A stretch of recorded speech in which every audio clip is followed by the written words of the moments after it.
Green house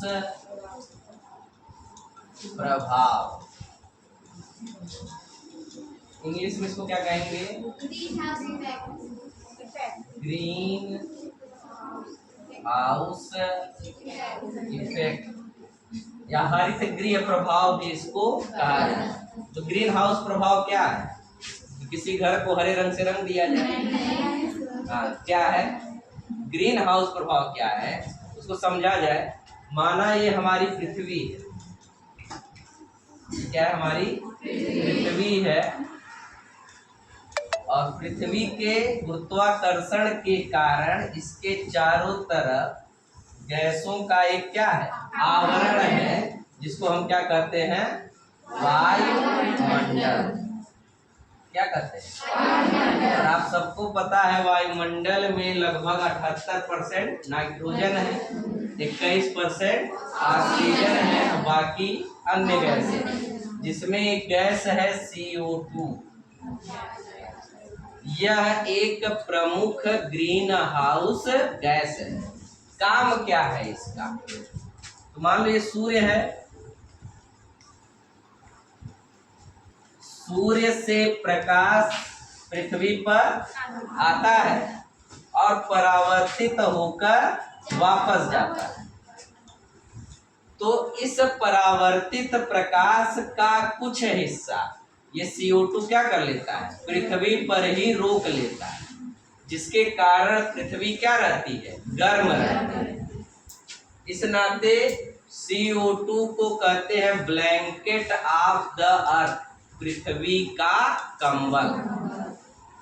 कंबल का काम क्या होता है? गर्म रखना। और यह प्रभाव क्या कहलाता है? ग्रीन हाउस प्रभाव। लेकिन वर्तमान परिदृश्य में CO2 की मात्रा वायुमंडल में बढ़ती जा रही है। जो भी आवागमन के साधन हैं, फैक्ट्रियां हैं, उनके चिमनियों से निकलने वाले धुएं, वाहनों के साइलेंसर से निकलने वाले जो धुएं हैं, वो वायुमंडल में कार्बन डाइऑक्साइड की मात्रा को बढ़ा रहे हैं। वृक्षों की संख्या कम हो रही है, जिससे कार्बन डाइऑक्साइड का उपभोग कम हो गया है और निष्कासन ज्यादा हो गया। तो पृथ्वी का तापमान दिन प्रतिदिन क्या होता जा रहा है? बढ़ता चला जा रहा है, जिसके कारण पृथ्वी पर बहुत सारी समस्याएं उत्पन्न हो। और इस पृथ्वी के तापमान बढ़ने की घटना को हम कहते हैं वैश्विक तापन,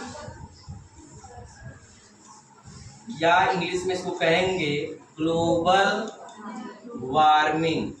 क्या कहेंगे? ग्लोबल वार्मिंग कहेंगे। तो वैश्विक तापन के कारण समस्याएं क्या क्या उत्पन्न होंगी?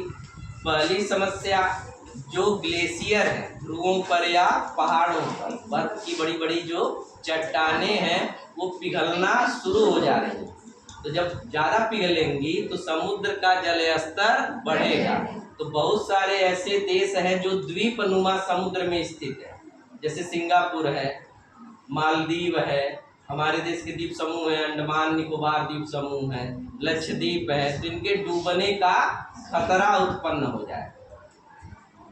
उसके अलावा मैदानी इलाकों में बाढ़ आ जाएगी, जिससे फसलें प्रभावित होंगी, भोजन की समस्या उत्पन्न हो जाएगी। तीसरा, त्वचा कैंसर का खतरा बढ़ जाएगा। तो ऐसी बहुत सारी समस्या है। तो इस ग्रीन हाउस प्रभाव और वैश्विक तापन का उपाय क्या है कि अधिक से अधिक संख्या में क्या लगाया जाए? वृक्ष लगाया जाए और पर्यावरण के अनुकूल ईंधनों का क्या किया जाए? प्रयोग, जैसे सौर ऊर्जा, पवन ऊर्जा, ठीक है, जल द्वारा उत्पन्न ऊर्जा। हमारे देश में सबसे ज्यादा बिजली बनाई जाती है कोयले से।